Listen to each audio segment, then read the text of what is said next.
우리 배달교회 성도 여러분, 지난 한 주간도 평안하셨지요? 네, 어제가 한국의 설날 구정이더라고요. 여러분들 이곳에서 떡고기라도 좀 드셨나 모르겠습니다.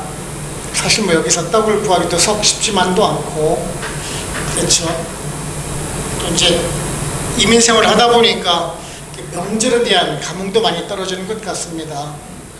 저도 지금 25년째 한국을 떠나서 살고 있는데요, 이제는 그 추석과 설이라는 것이 많이 잊혀져 가는 것 같습니다. 그래도 고위 한국의 명절을 맞아서 여러분들 한국에 계신 가족들과 형제자매들과 안부도 나누시고 가족과 함께 즐거운 시간 보내시길 바랍니다. 오늘도 계속해서 이사야 말씀을 가지고 우리가 은혜를 나누고 있는데, 지난주에는 그 이사야를 통해서 그 남유다 아하스 왕과 백성들에게 권면하는 말씀이 있었죠. 아람과 북이스라엘이 침공을 해왔다 할지라도 두려워하지 말고 오로지 하나님만 믿고 의지하면서 싸울 때 능히 그 위기를 극복해 나갈 것이다 라고 권면을 하였죠. 거듭되는 권면에도 불구하고 아하스 왕과 백성들은 그 권면의 말씀을 잘 듣지를 않았던 것 같습니다. 이사야가 큰 서판, 동판에다가 자기네 글까지 새겨서 아수르가 침입을 할 것이다, 급하게 침입을 할 것이다 라는 것을 새기기도 하고요, 신실한 제사장 2명을 세워서 증인으로 삼고 또 자신의 아들마저도 이름을 마할살랄 하스바스라고 이름을 지으면서 그 아수르가 급하게 침입을 해올 것이다, 약탈을 해올 것이다 라고 그 예언의 말씀까지도 전해주었던 것 같습니다. 그럼에도 불구하고 백성들은 그 말을 듣지를 않았던 것입니다. 그냥 듣기를 싫어했던 것이죠. 자신들의 듣고 싶어 했던 말, 원하고자 했던 말이 아니었기 때문에 그런 것 같습니다. 그래서 이제 오늘의 말씀을 보시게 되면은 이사야가 이제 그 예언의 말씀을 두루마리에 기록을 하고 그것을 봉함하라라고 기록을 하고 있는 모습을 보실 수가 있습니다. 그러면서 얘기를 하죠. 이제 그런 하나님의 말씀을 거부하고 우상들을 그 의지하던 자들에게는 파멸을 경고하고 있는 것이 사실은 오늘의 말씀이라고 할 수가 있을 텐데요. 오늘 말씀 보시면은 그 두루마리 문서를 봉함하라라는 것을 알 수가 있는데요, 이 문서를 봉함하라는 말에는 두 가지 의미가 있는 것 같습니다. 첫 번째는요, 그 유다 이스라엘 백성들이 그 하나님의 말씀을 받을 자격이 없다라는 것이에요. 아무리 말씀을 전해도 그 듣지 않기 때문에 이제 더 이상 하나님의 예언, 그 경고를 전할 필요가 없다라는 것이지. 더 이상 경고하고 소망을 주는 계시를 전할 그런 필요조차도 이제 느끼지 않는다라는 말씀입니다. 그리고 이제 두 번째는요, 이사야가 받은 그 하나님의 계시의 말씀이 이제 훗날에 어떻게 이루어지는 것을 증거 삼기 위해서 그것을 봉함하라라는 것이에요. 즉 나중에 그 일이 하나님께서 예언해 주셨던 그 말씀이 신실하게 이루어졌을 경우에 그것을 또한 입증하기 위해서 그 말씀을 기록을 해서 봉함하라라는 그런 말씀을 해주고 있는 것입니다. 우리가 성경 그 다니엘서를 읽어보게 되면 하나님께서 다니엘에게도 지시를 하시지요. 하나님께서 전해주신 그 말씀을 잘 기록을 해서 보관하라라는 그런 말씀과 의미가 상통한다라고 할 수가 있을 것 같은데요, 당시 그 이사야 선지자의 그 시대가 그랬던 것 같습니다. 정말 위기 절체절명의 순간에서 하나님을 의지하지 않고 거짓 선지자들을 따라가고 또한 그런 말들을 신뢰하고 그랬던 것을 보면서 얼마나 그 하나님의 말씀이 신실하게 이루어져야 하는지를 갖다가 많이 가르쳐주는 것 같습니다. 사실 그러한 때에 거짓 선지자들, 그러한 유언비애를 배포하거나 또한 그 사탄 가모니서를 주장을 하는 그러한 거짓 선지자들이 참 많이 늘어나게 되어 있는 것을 여러분 참 아실 것입니다. 뭐 요즘도 사실 그렇죠. 요즘의 시대를 보게 되면은 그러한 거짓 선지자들, 거짓 그러한 그 말씀을 증언하는 그러한 사람들이 정말 참 많이 나타나고 있는 것을 보실 수가 있습니다. 뭐 하나님의 심판은 없을 것이다, 앞으로 지구 종말은 없을 것이다, 그러니 축복만 있을 것이다 라고 증거하는 그러한 목사님들도 있고요. 또한 이제 이단들도 굉장히 활기치면서 활보는 모습을 보실 수도 있으세요. 최근에 한 몇 주 전에 한국의 이제 구로공단에 있는 아주 대형 큰 교회 그 목사가 죽었죠, 그렇죠? 우리가 잘 아는 그 이단 중에 하나, 쉽게 말하면 이재록 목사가 죽었죠. 그 교회가 전국 세계를 다니면서 포교를 하고 있습니다. 그 세계 있는 교회만 지교회가 50개가 넘습니다. 그리고 세계 각처에 있는 그런 이단 교회의 성도들이 14만 명이 넘는다라고 합니다. 우리가 잘 아는 신천지도 있죠. 신천지도 거의 20만 명이 넘는 신천지들도 있습니다. 그리고 또한 다락방이라고 그러죠. 박옥수 목사의 그런 이단들도 세계 각국에 지금 포교 활동을 벌이고 있는 그런 상황이기도 합니다. 물론 이곳 나이지리아에도 벌써 그 박옥수 계열의 교회들이 이미 들어온 걸로 파악되고 있습니다. 물론 거기 교회에서 파송된 목사들도 지금 여기 이곳 나이지리아에 와서 포교 활동을 벌이고 있는 걸로 알고 있습니다. 아무튼 시대가 이렇게 변해가고 있는 모습을 보실 수가 있죠. 정말 사회가 악해갈수록 하나님의 말씀이 이제 이렇게 약해져가고 세상의 말세가 가까워질수록 거짓 선지자들은 활기를 치는 것 같습니다. 그런 가운데에서 우리 성도들이 어떤 삶을 살아가야 되는지 한번 고민을 해보게 됩니다. 오늘 말씀처럼 우리가 그 말씀을 내 마음속에 봉인하는 듯한 그 마음을 가지고 우리가 살아가야 되지 않을까라는 생각을 가져보게 됩니다. 정말 서판에 그 동판에 하나님의 말씀을 새기듯이 하나님의 말씀을 묵상해 가면서 그 말씀을 순종해 가면서 사는 그런 삶을 살아가야 되지 않을까라는 생각을 가져보게 됩니다. 오늘은 이런 말씀을 살펴보면서 우리들에게 어떠한 은혜를 주는지 한번 알아보도록 해보겠습니다. 첫째는요, 우리는 하나님의 말씀을 가까이 할 수 있음이 또한 은혜입니다. 말씀 16절을 보시면은 너는 증거의 말씀을 싸매며 율법을 내 제자들 가운데에서 봉함하라 라고 말씀하고 있습니다.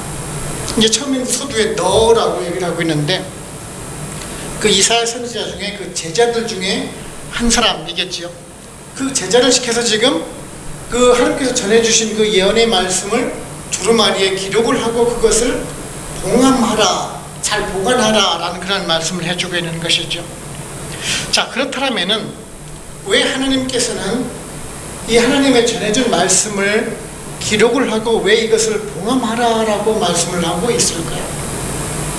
제가 조금 전에도 말씀을 드렸듯이 그 남유다 백성들과 그 아스왕이 이 전해준 하나님의 말씀을 들으려고 하지 않았다는 것이에요. 이사야가 계속 권면을 얘기를 해주지요. 아수르를 믿지 마라. 그 북이스라엘과 아람이 침입을 해온다 할지라도 여호와 하나님만 의지를 하게 되면은 너희를 구원해 줄 것이다. 정 못 믿겠으면은 이적이라도 간구를 해봐라. 그럼 하나님께서 이적을 베풀어 주실 것이다. 그 증거를 보여줄 것이다 하는데에도 그것을 거부를 하지요. 그래도 이야기를 하죠. 임마누엘 하나님께서 그래도 보호해 주실 것이다. 그것도 못 믿겠으면은 아예 동판에다가 새겨서까지 하나님의 말씀을 전해줄 것이다. 신실한 제사장 2명이 증인으로 세우고 내 아들 이름마저도 그 아수르가 급하게 약탈할 것이다 라고 이름을 짓게 할 것이다. 그럼에도 불구하고 믿지를 못한다는 것이죠. 그 아수왕과 백성들은요, 이 하나님의 전해주는 말씀을 싫어했다라는 것이에요. 내가 듣고 싶은 말만 듣고 싶어 한다는 것이에요. 그러자 이제 이사야를 통해서 말씀해 주기는 것이죠. 두루마리에 기록을 해서 아예 그냥 봉함을 해라. 이제는 더 이상 전해줄 말씀이 없다. 더해질 예언이 없으니까 이제 그 심판만 남았다라는 것이에요. 그 때만 남았다. 하나님께서 심판하실 때만 남았다라는 것이 지금 오늘의 말씀의 핵심일 수도 있을 것입니다. 더 이상의 하나님의 예언은 없고 이제 심판만 남았을 것이라 라는 말씀입니다. 그 전도서 3장 1절 보시면 이런 말씀이 있습니다. 범사에 기한이 있고 천하 만사가 다 때가 있는 이런 말씀이 있습니다. 하나님의 때가, 하나님의 시간이 이르면은 반드시 그 심판을 하실 것이다라는 말씀이에요. 이 말씀 그대로 지금 이제 하나님의 심판의 때만 남았다라는 것이죠. 이 예언이 있고 나서 두루마리에 기록을 하고 나서 봉함하고 나서 결국에는 30년 뒤에 주전 701년에 아수르가 쳐들어오게 됩니다. 그래서 온 나라가 초토화가 되죠. 그 하나님의 말씀이 정말 신실하게 이루어졌다는 것이에요. 하나님께서 정하신 때, 정하신 방법으로 이루어 가신다는 것이에요. 예수님이 오신 때, 그러니까 우리가 2000년 전에 예수님이 오신 때를 한번 생각해 보시기 바랍니다. 왜 2000년 전에 오셔야 됐었는가? 그리고 왜 예루살렘에 오셔야 됐었는가? 혹시 여러분들은 그것을 생각해 보신 적이 있으십니까? 요즘에 오시면 더 좋잖아요. 인터넷이 발달할 때 복음이 쉽게 전파될 수 있지 않겠습니까? 라고 생각할 수가 있을지도 모르겠어요. 2000년 전에 무슨 일이 일어나게 됩니까? 그 당시 시대적인 배경을 보게 되면은 우리가 잘 아는 말이죠. 모든 길은 로마로 통한다는 말이죠. 로마 대제국이 이루어지고 나서 로마 제국이 닦은 그 길을 통해서 복음이 편만히 전파되는 그 시기였다라는 것이죠. 즉 예수님께서 오시기에 가장 적절한 때에 적절한 방법으로 오셔서 그 예수 그리스도의 복음이 펼쳐지는 그때에 오셨다는 것이에요. 만약 지금에 왔다면 어땠을까? 인터넷이 정말 전 세계적으로 펼치는 이 시기에 예수님이 오셔서 복음을 전하면은 사람들이 무슨 생각을 할까? 요즘에 한국에 자칭 스스로가 재림 예수다라고 주장하는 사람이 언론에 나타난 사람만 지금 한 30여 명 이상 되지요. 똑같겠다라는 얘기예요. 예수님이 말씀을 전하는 시기가 내가 예수요라고 다시 나타나면은 그 사람들과 똑같이 취급을 받지 않았겠습니까? 하나님께서는 그 시기와 방법을 정확하게 맞추셨다라는 것이에요. 제가 말씀드리는 것은 하나님께서는 아주 정확한 때, 정확한 방법으로 하나님께서 원하시는 방법대로 오신다라는 것이에요. 사실 우리는 그 때를 맞추기가 정말 쉽지만은 않아요. 우리가 미래를 알 수 있는 사람들이 아니기 때문에 그 때를 맞춘다는 것이 정말 쉽지만은 않습니다. 그런데요, 여러분들 보시게 되면 성공하는 사람과 성공하지 실패하는 사람들을 보시게 되면은 그 방법론 차이보다는 사실은 그 시기적인 문제가 많은 것을 보게 돼요. 좋은 아이템을 가지고 있는데도 불구하고 어떤 사람은 성공을 하고 똑같은 아이템인데 어떤 사람들은 실패를 하는 사람들을 보게 돼요. 보면은 그 때를 잘 못 맞춘다라는 것이에요. 농사도 그렇지 않습니까? 우리가 때를 맞춰야지 농사를 지을 수가 있는 것이지 그 때를 맞추지를 못한다라면은 농사에 실패를 하고 마는 것이 그 농사라는 것이지, 작물이지. 제가 요즘 학생부 예배를 드리고 있는데요. 지난주에 학생들과 같이 은혜를 나눴던 것이 있습니다. 마태복음 4장 17절 말씀인데요. 예수님께서 이제 공생의 사역을 시작을 하시면서 첫 마디가 무엇인 줄 아세요? 회개하라, 천국이 가까웠느니라 라는 말씀이에요. 우리 학생들에게 그런 얘기를 해주세요. 천국이 가까웠다라는 말의 그 의미가 무엇인가? 우리는 그것을 그냥 시기적인 의미로 알 수가 있어요. 정말이 가까웠구나? 물론 그런 의미일 수도 있어요. 하지만 정확한 것은 뭐냐면은 그 현실에 맞게끔 최선을 다하면서 살라라는 얘기예요. 천국이 바로 내일에 왔을 수 있다라는 생각을 가지고 살라라는 것이에요. 우리들의 삶이 내가 마음대로 살고 싶다고 해서 오래 살 수가 있습니까, 여러분들요? 내가 100살, 120살까지 마음 먹는다고 해서 살아갈 수 있는 인생이라는 얘기예요. 아니지 않습니까?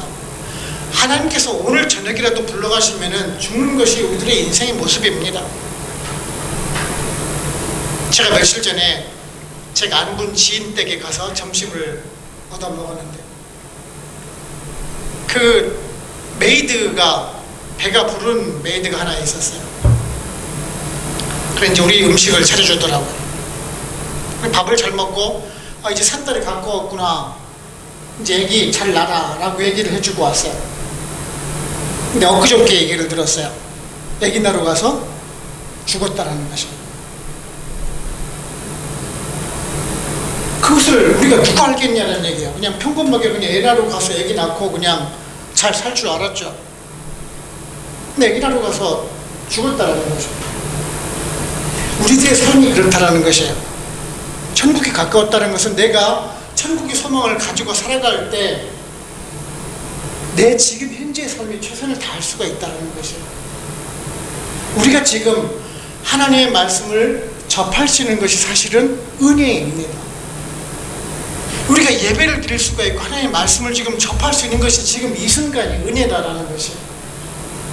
천국은 아주 먼 시대에 있는 것이 아니라, 멀리 있는 것이 아니라 바로 우리도 가까워 있는 것이에요. 그렇기 때문에 지금 현재의 삶 속에서 최선을 다하면서 하나님의 말씀과 가까이 하면서 살라라는 것이에요. 저와 여러분, 정말 시간은 물처럼 흘러가는 것이지만은 하나님의 말씀은 한정되어 있다는 것을 명심하시고, 오늘도 하나님의 말씀과 가까이 하시고 그 말씀에 순종하시는 그런 삶을 살아가시기를 바랍니다. 두 번째는요, 절망의 순간에도 하나님의 약속의 소망을 붙잡아야 합니다. 말씀 17절을 보시면은 이제 야곱의 집에 대하여 얼굴을 가리시는 여호와를 나는 기다리며 그를 바라보리라 라고 말씀하고 있습니다. 여기서 말씀하는 그 야곱의 집은 남유다를 말씀하고 있는 것입니다. 그리고 그 앞에는 지난주에 살펴봤더니 그 14절에 있는 이스라엘의 두 집, 그 두 집은 북이스라엘과 남유다를 말씀하는 것이죠. 근데 지금 오늘 말씀하는 야곱의 집은 그 남유다만을 꼭 집어서 지칭해서 말씀하고 있는 것이에요. 그리고는 얘기를 하고 있죠. 얼굴을 가린다. 그 남유다를 향해서 얼굴을 가린다라고 말씀하고 있는데, 그 하나님의 은혜를 표현을 할 때 우리가 그 얼굴을 표현을 하고 있어요. 지금 하나님의 은혜가 그쳤다라는 것이에요. 얼굴을 가린다라는 의미는, 우리가 하나님의 은혜를 표현을 할 때 하나님께서 얼굴을 비추시느냐 얼굴을 가리느냐라고 표현을 하고 있습니다. 민수기 6장 25절 26절을 보시면 잘하는 말씀이 있죠. 여호와는 그의 얼굴을 내게 비추사 은혜 베푸시기를 원하며 여호와는 그 얼굴을 내기를 향하여 드사 평강 주시기를 원하노라. 즉 하나님께서 얼굴을 비추시는 것은 은혜를 베푸신다는 얘기고, 얼굴을 돌리신다는 것은 그 은혜를 거두신다는 그런 말씀을 해주고 있는 것입니다. 그렇다면 지금 하나님께서 그 남유다를 향해서 왜 얼굴을 돌리고 계시냐는 얘기, 왜 은혜를 베풀지 않으시길까요? 우리가 계속해서 살펴보고 있지 않습니까? 그 남유다 백성들이 지금 너무나 완악해서 하나님의 말씀을 들으려고 하지 않았다는 것이에요. 하나님의 말씀을 불순종하고 하나님을 배신하였기 때문에 이제 하나님께서 그 은혜를 베풀지 않는다라는 말씀을 하고 있죠. 그래서 하나님께서 얼굴을 돌리시자 어떤 일이 일어나고 납니까? 제가 말씀드렸듯이 주전 701년에 아수르의 그 사내립이 침공을 해오게 되죠. 그래서 그 예루살렘만 빼놓고 나머지가 초토화됩니다. 정말 황폐화시킵니다. 그것을 열왕기하 18장을 보시면 아주 잘 기록이 되고 있죠. 사내립이 거의 한 20만의 대군을 이끌고 쳐들어와요. 그리고 예루살렘 성을 포위를 하고 있을 때 그 히스기야 왕에게 요구를 하죠. 조공을 바치라라는 것이에요. 은 300 얼마예요? 300달란트 그리고 금 30달란트를 조공으로 바치라라고 해요. 그 1달란트가 약 한 우리나라 지금 현재 무게 따지면 34kg 정도 됩니다. 금 30달란트니까 30 곱하기 34g이면 1012 정도 되나요? 1톤이 1톤. 금 1톤. 지금 금 1kg 시세가 얼마 정도 가요? 대략 한 1억 정도 가죠. 9천 얼마쯤 가죠. 그러면은 지금 요구하고 있는 금액이 1,000억에 1,000억.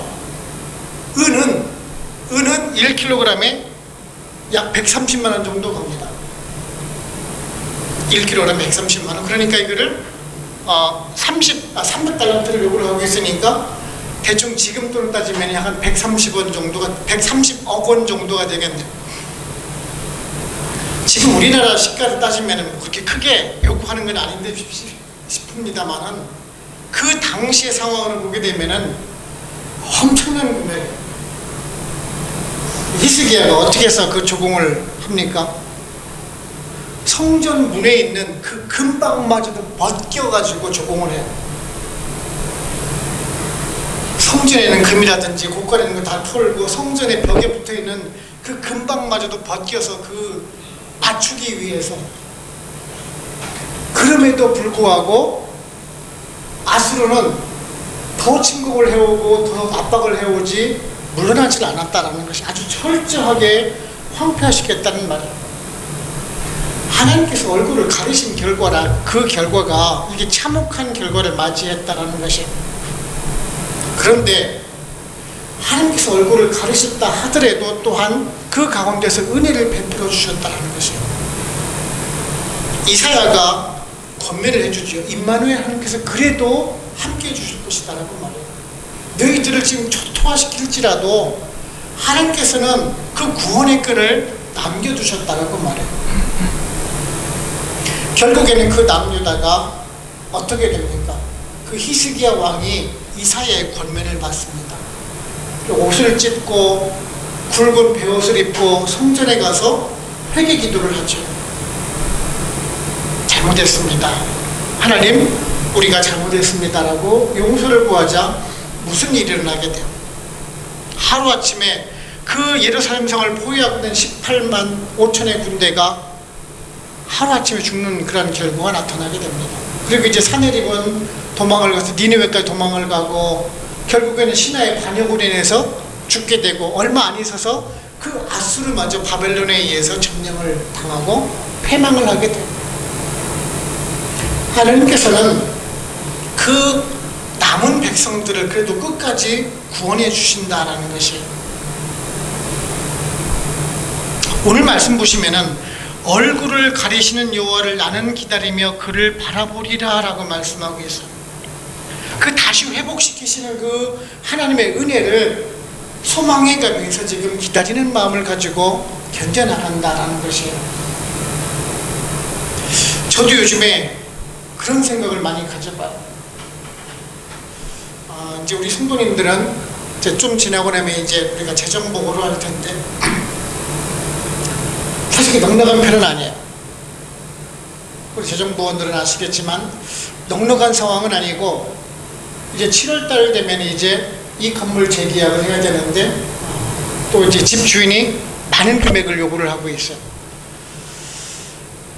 여기 나이지리아 상황을 돌아보게 되면은 정말 치솟는 환율에 물가에, 근데 우리 얼마 남지 않은 우리 성도분들 열악한 재정, 그런 것을 보면서 그런 생각을 해요.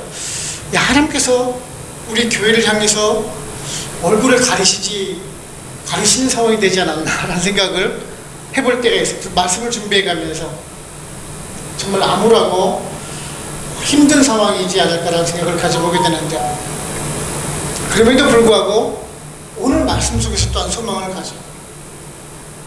얼굴을 가리시는 여호와를 나는 기다리며 그를 바라보리라 라는 말씀. 얼마 남지 않은 우리 성도님들이 여호와 하나님께서 우리들에게 은혜를 베푸실 것을 소망해 가면서 우리가 믿음을 지켜나가고 견뎌나간다라면은 역시 또한 우리들에게도 하나님의 그 얼굴을 비추시는 시기가 있지 않을까라는 생각을 가져보게 됩니다. 우리가 그 시기를 바라보면서 인내해 나가자라는 것이죠. 물론 힘들 수 있어요. 그 기간이 고통스러울 수가 있어요. 우리들의 직장이나 사업장이나 우리 가정이나 교회 다 마찬가지라는 것이. 어렵고 힘들 때 하나님께서 우리의 얼굴을 가리시는 것이 아니라 우리를 향해서 품고 계시는 그 은혜를 생각해 가면서 소망을 가지고 살자라는 것입니다. 우리 이렇게 성도님들 모두 다 이러한 은혜를 베풀고 계시기를, 그것을 주기를 희망하고 계시고 소원하고 계시는 그 여호와 하나님만을 바라보시면서 살아가실 수 있는 저와 여러분들 되시기를 바랍니다. 세 번째는 우리 성도는요, 오직 진실한 마음으로 하나님을 섬겨야 합니다. 말씀 21절 22절을 보시면 이 땅으로 헤매며 권고하며 굶주릴 것이라. 그가 굶주릴 때에 격분하여 자기 왕과 자기 하나님을 저주할 것이며 위를 쳐다보거나 땅을 굽어보아도 혼란과 흑암과 고통의 흑암뿐이리니 그들이 심한 흑암 가운데로 쫓겨들어가리라 라고 말씀해 주고 있습니다. 19절부터 말씀해 주고 있죠.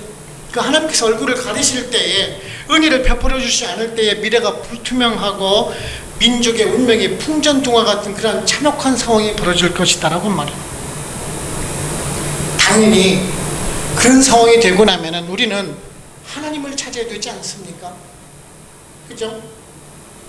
역사를 죽어가고 계시는 그 하나님을 찾아야 되는데, 그런데 그 당시에 백성들은 지금 누구를 찾고 있어요? 신접한 자와 마술사를 찾아간다라고 하고 있어요. 말세가 되면 그런 것 같아요. 이 하나님의 신앙이 상실된 곳에서는 정말 그 미신이 흥황을 하고 거짓 종교인들이 왕노릇을 하고 있는 것을 보게 됩니다. 아술의 공격을 받아서 정말 혼란에 빠지고 공황에 이르게 되면은 당연히 여호와 하나님을 찾아야 되는데 그렇지 못하고 거짓 종교를 찾아가게 되고, 결국 그들을 의뢰하고 따를 때 결국에는 오늘 말씀에 곤고함과 굶주림만 가득할 것이다 라고 하고 있습니다. 그래서 그 자신들이 섬기는 그 우상들을 지금 저주할 것이다 라고 말씀하고 있는 것입니다. 그 신접한 자들, 마술사들, 그 당시에 거짓 선지자들이 지금 그 남유다 백성들에게 선포했던 그 말씀이 무엇이겠어요? 전쟁은 없을 것이다.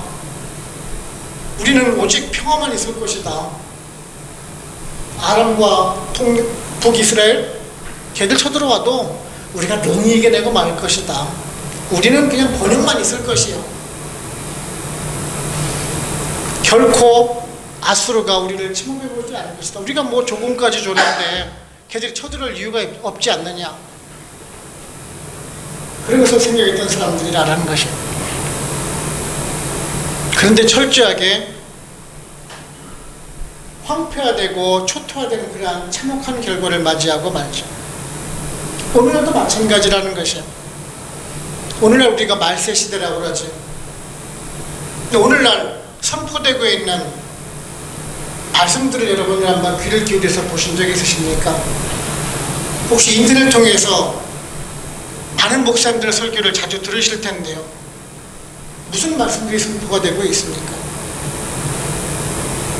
또 요즘에 보면은 한국에도 많이, TV에도 많이 나오죠. 뭐 연예인들이라든지 아니면은 신년초 올해 같은 설 무렵되고 나면은 TV에서 많이 방영되고 있는 것 중에 하나가 그거죠. 뭐 절이라든지 뭐 무당집에 간다든지 해가지고 간구하고 요구하는 것들이 있죠. 혹시 그것을 주의 깊게 보신 적이 있으세요? 그 사람들이 주로 무엇을 그 절에 가서 빌고 그럽니까? 우리 아들 대학에 합격시켜 주세요. 남편 승진하게 해주세요. 사업 대박나게 해주세요. 건강하게 해주세요. 달라밖에 없어요. 그렇지 않습니까? 내가 정말 신실한 사람에 대해서 내가 이웃을 위해서 섬기고 베풀면서 내가 바른 하나님의 사람이 되겠습니다라고 기도하는 사람들이 과연 있느냐는 얘기예요. 내가 몸과 마음의 수양을 다해서 타인에게 이로운 사람이 되겠습니다. 내가 희생하고 섬기면서 이웃을 사랑하는 사람이 되겠습니다라고 각오를 다지는 사람이 과연 얼마나 되겠냐라는 얘기예요. 제가 목사지만은요, 대형교회 부목사님들이 그 담임 목사로부터 듣는 그 설교의 철칙이 있어요. 절대로 강단에 올라가서 회개하고 반성하는 설교를 하지 마라. 왜? 성도들이 싫어하니까. 그저 그냥 은혜되는 말씀, 축복되는 말씀, 사랑의 말씀만 전해라 라는 것이에요. 만약에 부목사가 올라가가지고 회개하라는 설교하고 나면은 끌려갑니다. 끌려가는 것이 아니라 뭐 담임 목사님실에 불려가가지고 심할서 쓰고 그래요. 오직 사랑의 하나님, 은혜의 하나님, 축복의 하나님만 있으면 된다는 것입니다. 과연 그것이 종교일까요? 지금 오늘 말씀하고 있는 신접한 자들과 마술사와 다른 점이 과연 무엇이 있느냐는 얘기예요. 우리는 성도로서 어떤 삶이 과연 올바른 성도의 삶인가에 대해서 한번 고민을 해보게 됩니다. 많은 분들 우리가 성경 일독하기를 하고 있는데 성경을 읽으시면서 이런 복이 되는 말씀, 축복되는 말씀 보게 되면은 형광펜도 찾아면서 보시는 분들이 계세요. 그런데 사실 아픔이 되거나 찔림이 되는 구조라면은 바로 그냥 휙 넘기시는 분들도 계세요. 듣기 싫은 거죠. 사실은 나에게 찔림이 되는 말, 그것이 사실 은혜 되는 것 아닐까. 그것을 통해서 내가 변해가고 내가 바른 성도의 모습을 찾고자 한다면 그것이 바로 하나님께서 원하시는 우리들의 모습이 아닐까. 우리는 그러기를 원한다는 것이죠. 우리 얼마 남지 않은 우리 성도님들은 바른 하나님의 말씀을 읽기 위해서 노력하는 사람이 되었으면 좋겠습니다. 정말 올 한 해 여러분들께 아픔이 되고 찔림이 된다 할지라도 내가 그것을 통해서 바른 하나님이 되고 성도가 되고자 원하시는 그 뜻을 찾아갈 수가 있다면 그것이 바르고 하나님께서 나에게 주시는 말씀이 아닐까. 그저 그냥 복받는다 축복받는다가 아니라 나를 변화시키고 나를 개혁시킬 수 있는 그 하나님의 말씀을 듣는다면 오히려 더 좋지 않을까. 그럴 때 하나님께서 우리들에게 반석이 되어주시고 또한 우리들에게 정말 진심으로 복으로 임해 주실 것입니다. 자, 여러분 모두 다 이러한 바른 신앙의 모습을 가지시고 오직 여호와 하나님 말을 바라보시면서 살아가실 수 있는 또한 여러분들 되시기를 바랍니다. 결론적으로 말씀드리면 이제 우리가 올해 성경 일독하기를 하고 있는데 제가 이제 여러분들에게 일독 이상을 하시라고 고민을 해주고 있는데 누구를 위해서 읽으라고 할까요? 제가 담임 목사가 좋으려고요? 우리가 부모님들이 그러죠. 우리 자녀들에게 꾸지람을 하면서 이게 다 너 잘 되라고 하는 일이야. 마찬가지라는 것이죠. 우리가 성경을 읽고 깨우치는 그 목적이 바로 곧 그것이지요. 물론 저도 뭐 복음 받을 수 있어요. 뭐 저희가 한마디 한 것 때문에 여러분들이 성경을 읽고 자극을 받아서 좋은 성도가 되었다라면 역시 저 또한 칭찬을 받지 않겠습니까? 오늘 말씀을 묵상해 가면서 그런 생각을 해봤어요. 하나님께서 얼굴을 비추시고 얼굴을 가리신다는 그 표현을 묵상을 해가면서 하나님께서 왜 우리들에게 얼굴을 가리실까? 무슨 상황이 됐을 때 얼굴을 가리시고 어떤 상황이 됐을 때 우리들에게 얼굴을 비추실까라는 것을 한번 묵상을 해보게 됩니다. 우리도 그렇죠. 내가 좋아하는 사람, 내가 싫어하는 사람이 있어요. 그러면은 내가 좋아하는 사람에게는 사실 얼굴을 한 번 더 볼 수 있어요. 그렇죠? 눈을 마주치기 위해서. 그런데 내가 싫어하는 사람은 무의식 중에 얼굴을 돌리게 되어 있어요. 눈을 회피를 하게 되어 있죠. 그렇지 않겠습니까? 바로 그것이라는 거죠. 우리가 바른 신앙인이 되었을 때 하나님께서 우리들에게 얼굴을 비추신다는 것이죠. 내가 하나님의 말씀을 묵상하고 또한 그 하나님의 말씀을 내 마음에 새기고 정말 두루마리에 기록을 해서 봉감하듯이 성경을 그냥 읽는 것이 아니라 어떤 분들은 글을 쓰시는 분들이 계세요. 책 한 권을 창세기부터 요한계시록까지를 손으로 다 쓰시면서 읽으시는 분들도 본 적이 있어요. 그리고 또 타이핑을 치신 분들도 보신 적이 있으세요. 한 절 한 절씩을 글을 써가면서 마음에 새겼다라는 것이, 그럴 때 하나님께서 얼굴을 비추시지 않을까요? 그렇게 살아가려는 노력을 보시고 하나님께서 기뻐하시지 않을까요? 올 한 해 우리가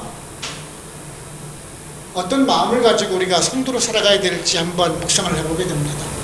자, 여러분 모두 다 올 한 해 동안 하나님의 말씀을 묵상해 가면서 정말 철판에 새기듯이 율법을 두루마리에 써가지고 그것을 봉함하듯이 하나님의 말씀을 소중하게 여기면서 또한 그 하나님의 말씀에 순종해가는 삶을 통해서 복을 받아 누려가면서 살아가실 수 있는 저와 여러분들 되시기를 주님의 이름으로 축원을 합니다. 기도하겠습니다.